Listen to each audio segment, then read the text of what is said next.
नया puppy rescue करके लाई मेरी फैमिली। एक्चुअली मेरी वाइफ लेके आई है, मैं तो अभी आया हूँ घर पे। तो उठा लाई भाई, वो भी एनिमल्स को बहुत प्यार करती है, तो उठा के ले आई घर पे। तो अभी इसका देखो पनौड़ी भैया कितना बड़ा जख्म है, और इसके पूरे शरीर के अंदर कीड़े पड़े हुए हैं, मोटे मोटे कीड़े पड़े हुए हैं। ये देखो पनौड़ी भाई। मैं नहीं देख सकता भाई। अच्छा अच्छा, चलो मत देखो भाई, मत देखो। अभी इसका अच्छे से ट्रीटमेंट करूंगा, फिर जब ये ठीक हो जाएगा फिर इसको मैं रिलीज कर दूंगा। अच्छा अच्छा अच्छा। और सुपी भाई कैसा है आपका धनतेरस तोड़े? अरे अपना क्या है भाई, अपना तो वही है डेली वाला भाई। अपना सब ठीक है भाई, डेली अपना ऐसा ही है, एक जैसा ही है भाई, कुछ स्पेशल नहीं है, कुछ कम नहीं है, कुछ ज्यादा नहीं है। आप बताओ, आप कुछ कर रहे हो स्पेशल क्या?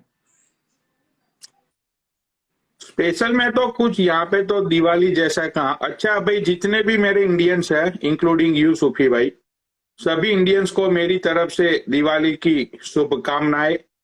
आप लोगों की इस दिवाली तुम्हारे घर में खुशियां भगवान ठूस ठूस के भरे। तुम लोगों के माँ बाप की उम्र और कतई ज्यादा लंबी हो, और तुम लोग अपनी जिंदगी में प्रोसेस करो और सक्सेस के तुम लोग झंडे गाड़ो। मुझे पता है ये बोलने से कुछ होने वाला तो है नहीं, बट फिर भी अच्छा लगने के लिए बोलना पड़ता है ये सारी चीजें, वरना तुम लोग कंट्रोवर्सी कर दोगे। तो जितने भी मेरे इंडियंस फैंस हैं सब लोगों को ये दिवाली की शुभकामनाएं देते हुए, ये पनौनी भैया तुम लोगों को एक मैसेज देना चाहता है, तो ये मैसेज जरा गौर से सुनियो। मैं 5 दिन actually I am not Indian, right, but still I following Indian culture because I grow up in India. तो आज का दिन, कल का दिन, दिवाली का दिन, एंड जो हिंदू कैलेंडर के हिसाब से जो हिंदुओं का न्यू ईयर होता है, वो न्यू ईयर। मैं 4 दिन रामायण का पाठ करता हूँ मेरे घर पे। मैं रामायण पढ़ता हूँ, रामायण देखता नहीं हूँ, मैं रामायण पढ़ता हूँ। देखना और पढ़ना उस चीजों में बहुत ही डिफरेंस होता है। तो वो रामायण में पिछले अपना 10 सालों से मैं पढ़ रहा हूँ, तो मैं साल के ये 5 दिन ही रामायण पढ़ता हूँ। 5 दिन में रामायण पढ़ूंगा, उसके बाद रामायण को अपना अच्छे से बंद करके मैं रख देता हूँ। फिर नेक्स्ट दिवाली को मैं निकालूंगा अगर जिंदगी बची तो, ठीक है। तो 5 ही दिन में रामायण का पाठ करता हूँ। तो जितने भी मेरे ये इंडियंस लोग हैं, तुम लोगों को एक मैसेज देना चाहता हूँ भाई। मैसेज प्लीज गौर से नोट कीजिएगा। मेरा मैसेज ये है कि मैं हर एक दिवाली पे ये मैसेज देता हूँ। जब से मैं सोशल मीडिया पे आया हूँ तब से, मैंने लास्ट ईयर भी ये मैसेज दिया था, इस ईयर भी मैं दूंगा। मुझे पता है कुछ होने वाला तो है नहीं, बट फिर भी मैं हमेशा एक नाकामयाब कोशिश करता रहता हूँ। तो मेरा मैसेज ये है कि भाई तुम लोग शॉपिंग के लिए बड़े बड़े मॉल्स में जाते हो, बड़ी बड़ी शॉप्स में जाते हो, बड़ी बड़ी जगहों पे तुम शॉपिंग करने के लिए जाते हो, ठीक है।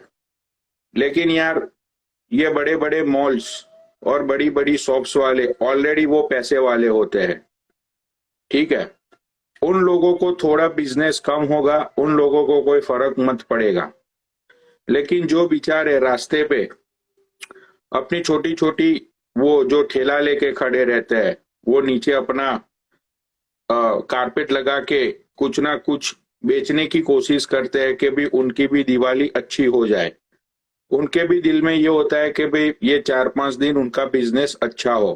तो मैं ये चाहता हूं कि भाई आप लोग एटलीस्ट ज्यादा नहीं तो जो चीजें आपको जरूरत है, जैसे कि आपको दिए की जरूरत है, जैसे कि आपको वो रंगोली बनाने के लिए कुछ कलर्स की जरूरत है, ये सारी चीजें, ये छोटी छोटी जो चीजें होती है, वो सारी चीजें तुम please request you from my heart and हाथ जोड़ के बोलता हूं मैं कि इन छोटे छोटे लोगों को यार थोड़ा बिजनेस दो। उन लोगों की भी दिवाली बहुत ही अच्छी होगी भाई। उन लोगों को आप बिजनेस दोगे भाई, दिल से वो लोग आपको दुआ देंगे।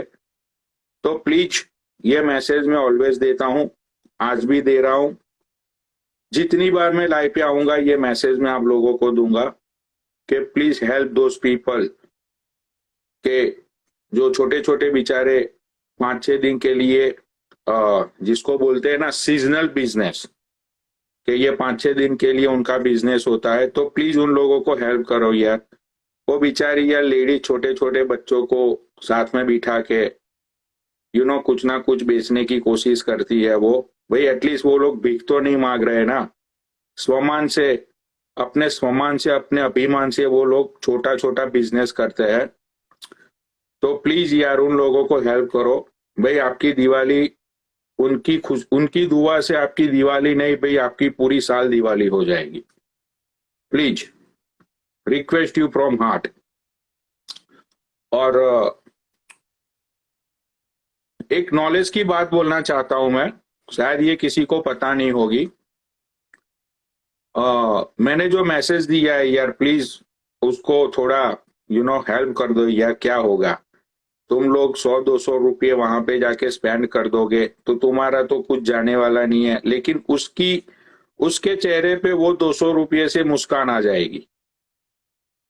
ठीक है भाई, उनको 5-6 दिन में 15-20 हजार का बिजनेस दोगे तो भाई उनकी दिवाली अच्छी हो जाए। उनके छोटे छोटे बच्चे यार, मैं सोचता हूं तो भी मेरी आंख में से पानी निकलने लगता है। एनीवेज, तो मैं ये बोल रहा था, एक दूसरी बात बोलना चाहता था। रामायण तो सब लोगों ने देखी है, सब लोगों ने टीवी पे रामायण देखी हुई है। रामायण को देखना और रामायण को पढ़ना, इन दो चीजों में बहुत ही आसमान जमीन का फर्क है। वो कैसे फर्क है मैं आपको बोलता हूं। जैसे रामायण सीरियल के अंदर जो पूरी रामायण जो रामानंद सागर ने बनाई थी, रामानंद सागर जो डायरेक्टर थे, रामायण सबसे पहले produce director Ramanand Sagar, right. तो उन्होंने रामायण, महाभारत, ये सारी सीरियल्स इंडिया के अंदर उन्होंने लॉन्च की थी। बट बहुत ही छोटी छोटी चीजें ऐसी है रामायण में जो छूट गई है। उसका मैं एक थोड़ा किस्सा आप लोगों को सुनाना चाहता हूं, जिसका नॉलेज जो रामायण पढ़ता है उसको ही होगा। तो किस्सा ये है सूफी भाई कि प्रभु श्री रामचंद्र जब अयोध्या छोड़ के 14 साल के वनवास के लिए निकलते हैं, ठीक है। तो पूरी अयोध्या नगरी, पूरी उनकी प्रजा उनको छोड़ने के लिए जाती है, प्रभु श्री रामचंद्र को, ठीक है।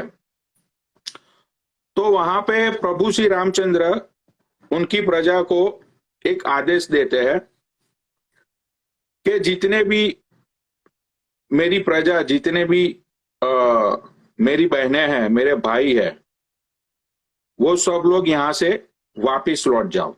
वो उनको गुजारिश करते हैं कि भाई तुम लोग सब यहां से वापिस लौट जाओ, ठीक है।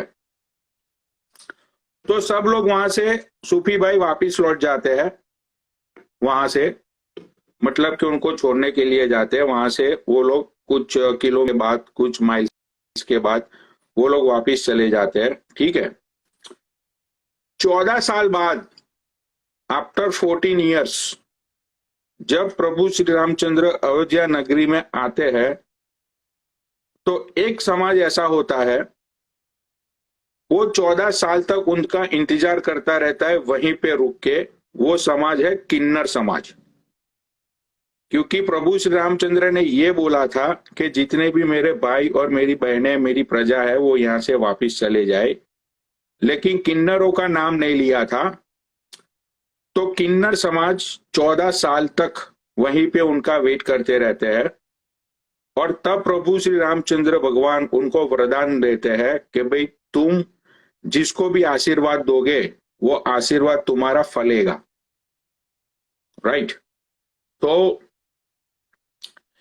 इसीलिए हम किन्नर समाज से हम लोग आशीर्वाद लेते हैं, और किन्नर समाज की हम इंडिया में बहुत ही रिस्पेक्ट करते हैं, क्योंकि उन लोगों को प्रभु श्री रामचंद्र भगवान ने वरदान दिया हुआ है कि वो जिनको भी आशीर्वाद देंगे वो आशीर्वाद उनका फलेगा। तो शायद ये बात किन्नर समाज के बहुत सारे लोग होगी, उनको भी शायद ये बात पता नहीं होगी, ठीक है। तो आज का ज्ञान समाप्त करते हुए बोलो प्रभु श्री रामचंद्र भगवान की जय। तो आज का ये ज्ञान मैंने रामायण से पढ़ा हुआ था, तो मैंने बताना था लोगों को कि मैं हवाबाज मत हूं, मैं बहुत ही धार्मिक बंदा हूं। मैं 5 दिन रामायण पढ़ूंगा, अभी सावल लेने के बाद मैं रामायण पढ़ूंगा। तो तुम लोग भी रामायण पढ़ो, और जो बेचारे स्वाभिमान से बिजनेस करते हैं उन लोगों को तुम हेल्प करो प्लीज। सूफी भाई आप भी, सूफी भाई आप भी श्योर वहां स्ट्रीट पे जाके कुछ पैसे आपको जो घर में जरूरत हो तो आप प्लीज छोटी जगह से सामान खरीदना प्लीज। और मैं तो वो कर पनोड़ी भैया, मैं इनसे सामान भी खरीदता हूँ ना, अगर मुझे पता है अगर ये मेरे को 50 की चीज 60 या 70 की भी लगाएंगे तो मैं इनसे बार्गेनिंग नहीं करता। सही बात है, खुशी खुशी उनको देता हूँ, क्योंकि मुझे पता है भाई इनके लिए एक्स्ट्रा 10-20 रुपए दिए हुए मेरे को भाई कोई फर्क नहीं, बट उनको उनके घर में बहुत खुशियां आएंगी भाई इस चीज से। तो ये मैं ऑलरेडी ऐसे करता हूँ भाई। यस। तो भाई मुझे जानना, मुझे पहचानना वो बहुत ही कठिन है, क्योंकि मैं एक ऐसा बंदा हूं जो वो बहुत ही सारी चीजें मेरे में भरी पड़ी हुई है, ठीक है। बहुत ही नॉलेज से मैं भरपूर हूँ, बहुत ही दुनिया घुमा हुआ हूं मैं, लेकिन स्टिल भाई देखो, रामायण पढ़ना ये सारी चीजें करोड़ों साल से चलती आ रही है। बड़े बड़े साइंटिस्ट, बड़े बड़े जो दुनिया के साइंटिस्ट लोग हैं, उन लोगों ने कुछ आविष्कार करने के लिए भागवत गीता का यूज किया हुआ है। भागवत गीता का उन लोगों ने यूज किया हुआ है। आज भी भागवत गीता जो नासा, जो वर्ल्ड का सबसे बड़ा एक सेंटर है, राइट, आज भी नासा के अंदर एक रूम है, स्पेशल रूम, जहां पे गीता, भागवत गीता, कुरान, बाइबल, वो सारी चीजों का पूरा कलेक्शन है। आज भी जब साइंटिस्ट लोग कुछ चीजों में अटक जाते हैं, खटक जाते हैं, तो आज भी वो लोग वो कमरे में जाके वो बुक्स पढ़ के कुछ ना कुछ सॉल्यूशंस निकालते हैं। तो ये जो सारी बुक लिखी गई है वो इंसानियत के लिए लिखी गई है, बहुत सारे सॉल्यूशन हैं इसके अंदर। तो भाई आप लोग गीता पढ़ो, सच बोल रहा हूं मैं, पीस, जिंदगी से आप लोगों को छुटकारा मिल जाएगा। आप लोग सनातन सत्य पे जीना शुरू कर दोगे, जैसे मैं जीता हूं, जैसे कि मैं हूं, राइट, ऐसे आप लोग बन जाओगे। भाई मैं एक ऐसा इंसान हूं सूफी भाई, सुख या दुख दोनों परिस्थितियों में मेरे में कोई चेंज नहीं आता। मैं सुख में भी ऐसा रहता हूं और दुख में भी मैं ऐसा रहता हूं। हाँ, मैं इमोशनल हो जाता हूं लोगों के दुख देखकर, लोगों की बातें सुनकर, लोगों की तकलीफें सुनकर, बट सुख हो या दुख हो, मेरे लिए ये दोनों सिचुएशन सेम सिचुएशन है, मुझे कोई फर्क नहीं पड़ता इन लोगों से। तो शायद बहुत सारे लोग मुझे पूछते हैं कि पनोड़ी भाई तुम्हारे बारे में लोग इतनी गलत बातें बोलते हैं, तुम्हें लोग गाली देते हैं, तुम्हें कोई फर्क क्यों नहीं पड़ता, तुम इतनी सारी बातों को तुम इग्नोर करते हो। तो उसके पीछे का रीजन एक ही है कि भागवत गीता के बहुत सारे सार्स ऐसे है, बहुत सारा नॉलेज है भागवत गीता के अंदर, जो तुम लोग पढ़ो, तुम्हारी जिंदगी चेंज हो जाएगी। तुम्हारी जिंदगी जीने का ढंग है, तुम्हारा तरीका है, तुम्हारी सोच है, तुम्हारा जो विजन है देखने का, वो सब कुछ चेंज हो जाएगा। ठीक है। ओशो ने कहा था, ओशो ने, do you know Osho right Sufi भाई? I am big fan of Osho. Osho ने मैंने उनका एक मैंने शायद मैं जब रिहैब सेंटर से मैं निकला, नहीं रिहैब सेंटर में ही थे हम लोग, और हमारे कैंपस से 12 माइल दूर ये ओशो का शिविर लगा हुआ था। तो वो शिविर में हमको एक दिन ले गया, हम सब लोगों को वहां पे ले गए थे। तो वहां पे कुछ बातें थी जो मेरे दिल को छू गई थी। तो वहां पे उस बातों में ओशो ने ये बोला था कि जब तुम लोग पैदा होके इस दुनिया में आते हो और पैदा होने से मृत्यु तक का ये जो सफर होता है, इस सफर में आपको जितना भी कुछ मिलता है, आपको जो कुछ भी मिलता है, आपको बिजनेस मिला, आपका लॉस हुआ, आपका प्रॉफिट हुआ, आपको कार मिली, आपको छोटी साइकिल मिली, जितना भी आप लोगों को मिला है, वो सारी चीजें वो आपका बेनिफिट्स ही है। वो बेनिफिट्स इसलिए है कि जब तुम इस दुनिया में आए थे, तुम तो कुछ लेकर आए नहीं थे, कुछ भी ना तुम लेके आए थे। तो जन्म से लेके मृत्यु तक तुमको जितनी भी चीजें मिलती है, धोखा, प्यार, प्रॉफिट, ये वो, विदेश यात्रा, विदेश गमन, सारी चीजें तुम लोगों के लिए प्रॉफिट है। Everything is profit, nothing is lose, everything is profit. ठीक है। तो सर्टन टाइम के लिए सर्टन चीजों का खो जाना, राइट, उसके लिए मेरी जिंदगी बर्बाद हो गई, अब मैं नहीं जी पाऊंगा, ये हो गया वो हो गया। भाई ये सोचने की जरूरत नहीं है। साले तुम लोग जब पैदा हुए तो क्या लेके आए थे? कुछ नहीं।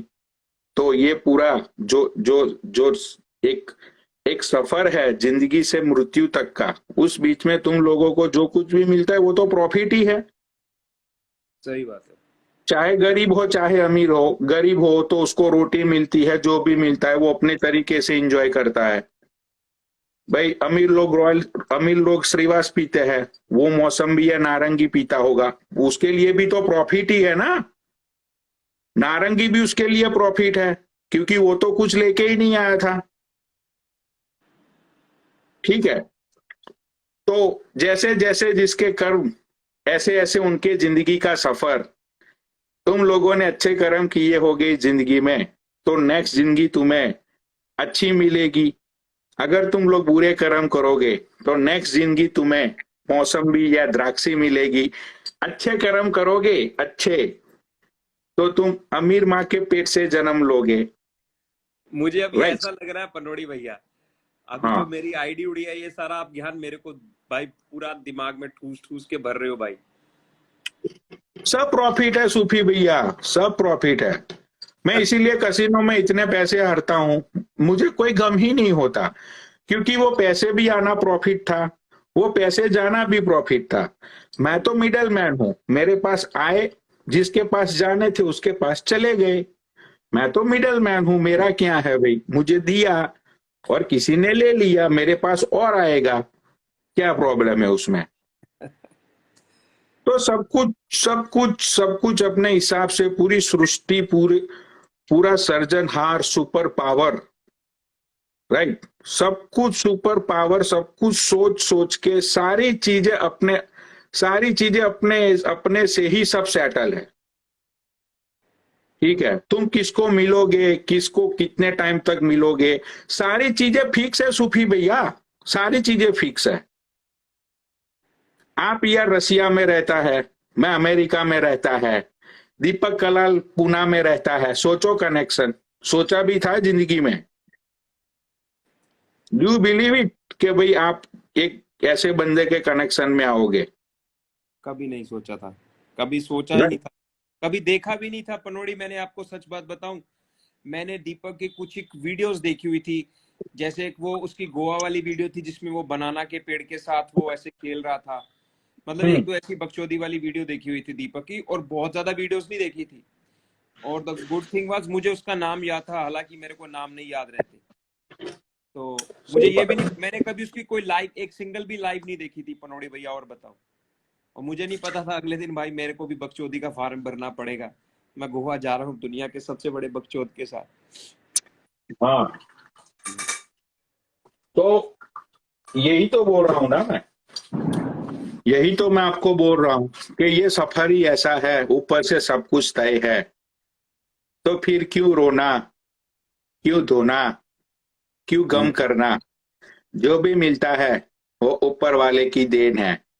ऊपर वाले ने आज चाव दी है, ऊपर वाला शायद कल नहीं भी दे सकता है। ऊपर वाला कल सिर्फ पानी ही दे सकता है। तो सब कुछ ऊपर वाले का तकाजा है भाई, जो भी मिलता है वो ले लो। कौन सा बड़ा कुछ जाता है तुम्हारा। आज सही है। बीएमडब्ल्यू है, हो सकता है कल साइकिल भी हो,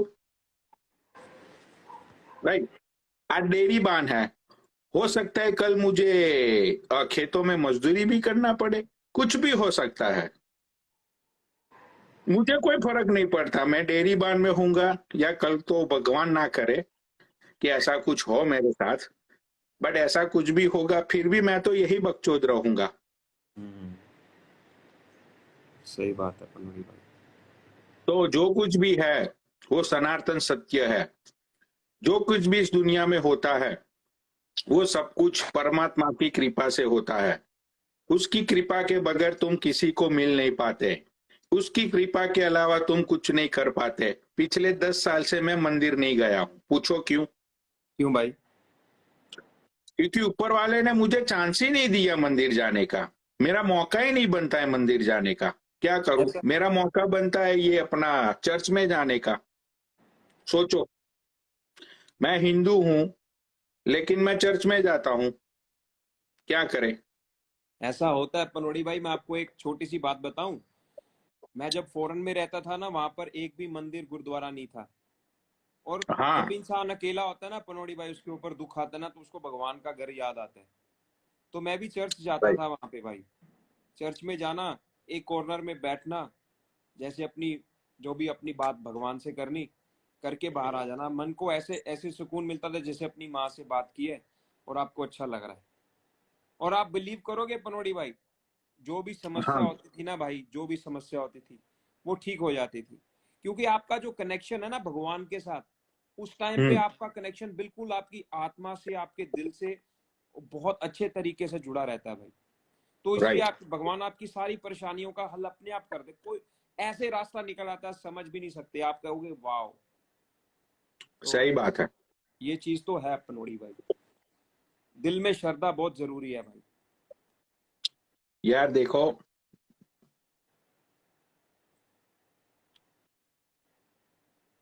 आ, श्रद्धा सबूरी, वो साईनाथ महाराज का एक स्लोगन है। श्रद्धा मीन्स अटूट, अटूट भगवान में विश्वास। और सबूरी, सबूरी का मतलब पता है आपको सूफी भाई? सबूरी क्या होता है? वो यहाँ बहुत सारे लोगों को नहीं, मुझे पता है, इन लोगों को सब्र, नहीं पता हो। पेशेंस। सबूरी मतलब पेशेंस। भाई पेशेंस जिंदगी में बहुत जरूरी है, बहुत जरूरी है। मैं दीपक से एक चीज जबरदस्त सीखा हूं मैं, पेशेंस। जितनी भी गाली दो, जितना भी उसके बारे में बुरा बोलो, वो बंदा हंसता रहता है। एक चीज आज तक किसी ने नोटिस नहीं की होगी उसमें, वो चीज मैं दीपक से सीखा हूं, पेशेंस। तो देखो पनौड़ी भैया, हर एक इंसान में अच्छाई और बुराई रहती है। ये हम पे डिपेंड करता है, हम उसको नेगेटिव वे में ले जाएं, चाहे हम उसको पॉजिटिव वे में ले जाएं। अगर हमें सीखना है सही ना, तो बात है, हम किसी से भी सीख सकते हैं, छोटे बच्चे से भी सीख सकते हैं। सही बात है। तो ये बात तो है पनौड़ी भैया। अच्छा, आप में भी मैंने एक चीज देखी है, जब भी आपको कोई गाली भी देता है ना, कभी हम्म। कंट्रोवर्सी में, मैं देखता हूँ लोग एकदम से बोलने लग जाते हैं बिना सोचे बिना समझे। आप पहले सुनते हो भाई, दे दे गाली, अच्छे से दे दे। मैंने आपकी हम्म। पुरानी वीडियोस देखी, बहुत बारी देखी हुई है। ये चीज मैंने आप में भी नोटिस करी है, और सीखने को भी मिलता है भाई। दीपक में भी ये चीज है, आप में भी है, ऐसी बात नहीं आप में नहीं, आप में भी राइट। है। हाँ। पर जो राइट। आपका वे है ना डंडा करने का भाई, वो अलग है। यस। तो बहुत सारे लोग मुझे पूछते हैं, मतलब कि बहुत सारे लोगों ने मेरे बारे में लाइव में ये बोला है कि भाई मैं 2 कौड़ी की बेड में मैं सोता हूँ, मैं नीचे पड़ा रहता हूँ, राइट। अब वो चीजें भी मैंने ही दिखाई है तुम लोगों को, मैंने ही दिखाई है कैमरे में कि भाई मैं कैसे जीता हूँ वो, ठीक है। तो यार तुम लोगों को तुम लोगों को पता ही नहीं है जिंदगी क्या है। साले तुम लोग आए, तुम लोग साले ना, तुम लोग साले sex sex do you no Shakespeare, right. Shakespeare का एक नाटक था, जिस नाटक का नाम था हेमलेट, जिसके हेमलेट। अंदर उसने जिसके अंदर उसने ये लिखा है कि ये एक रंगमंच है। जिंदगी जिंदगी को उसने एक रंगमंच के साथ कंपेयर किया है।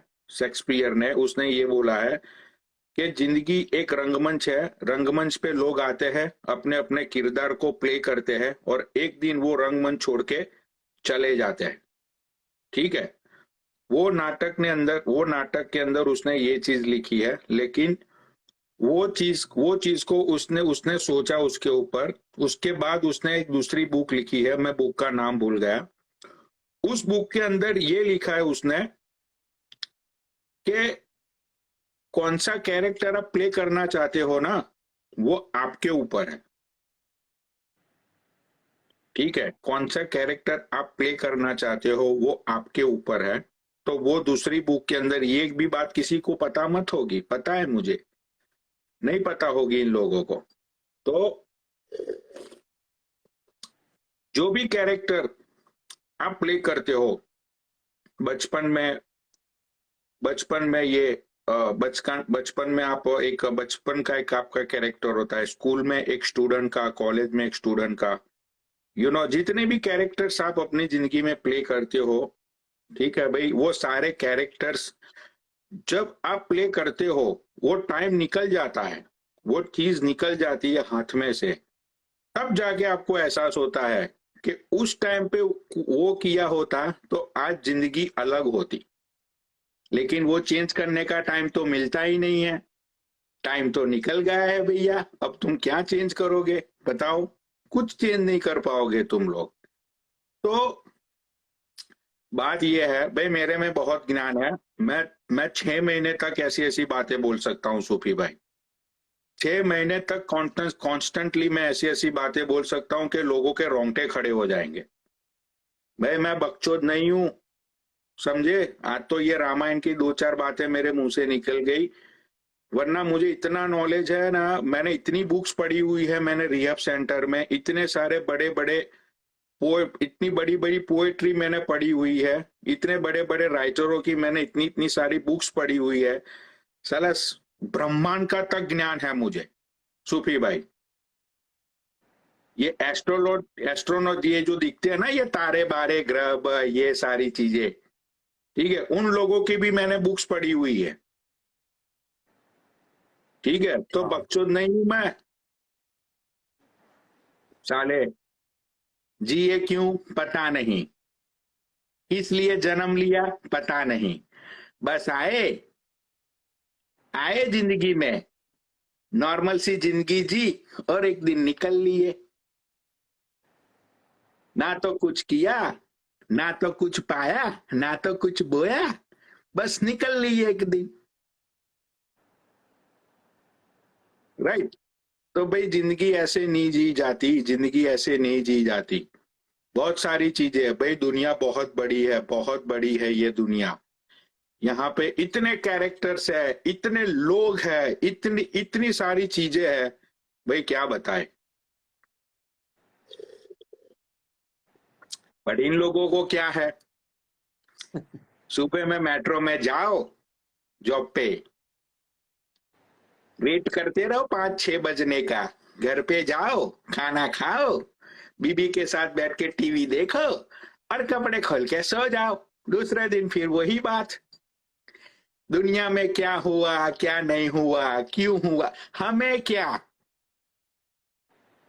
ऐसे ही एक दिन जिंदगी निकलते निकलते एक दिन फोन आता है कि गुड्डू के पापा को तो मेट्रो में ही हार्ट अटैक आ गया। गुड्डू के पापा, ओ भाई साहब। हाँ, एक दिन फोन आता है फिर, गुड्डू के पापा को तो ट्रेन में ही हार्ट अटैक आ गया। अब गुड्डू के पापा ने क्या किया पूरी जिंदगी, वही बैग लेके मेट्रो में सुबह 9 से शाम के 6 बजे फिर बैग लेके घर पे, वही डिनर किया, खाना ठूसा, पिक्चर पिक्चर या सीरियल बीरियल देखी और सो गए। और एक दिन फोन आ गया कि गुड्डू के पापा तो लिपट लिया हार्ट अटैक से। क्या उखाड़ लिया गुड्डू के पापा ने, बताओ।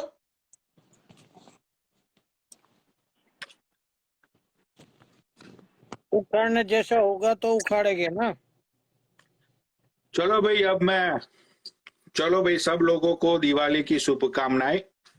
और अब मैं निकलता हूँ, मुझे रामायण के पाठ करने हैं आज, तो मिलता हूँ मैं 1-1.5 घंटे बाद। चलो भाई, बाय, टेक केयर। तो फिर आज से गाली तो नहीं देगो ना पनोड़ी भाई तुम तो। अरे तू चुप करना भाई, तू क्यों ऐसे, उसने पाठ करने के लिए बोला, कुछ बोला अपने मुंह से उसने भाई? कुछ तू भी बहन मोटे। मैं तो गाली दूंगा, मेरी तो सुबह सुबह में माँ चूत गई, मेरी तो दीपावली सुबह सुबह में माँ चूत गई मेरी तो दीपावली की। क्या हो गया तेरे को? अरे बहन के लौड़ा, वो सिग्नल पे मैकला था, वो बहन चो रेड सिग्नल में भी आ गया, सीधा आके ठोकी मेरी गाड़ी में पीछे, नई की नई गाड़ी की माँ चूत दी। अरे वो तो इंश्योरेंस मिल जाएगी, तेरे को क्यों टेंशन ले रहा है? अरे इंश्योरेंस मिल जाएगी, पर सुबह सुबह में बहन चोद पुलिस बुलाओ, ये करो वो करो, दिमाग की माँ चूत गई। फालतू में मस्त आज उठ के बहन चोद निकला था घर से। कल रात को भी तू आतंक पेल रहा था ना इंस्टाग्राम पे, इसीलिए कितनी गाली दे रहा था।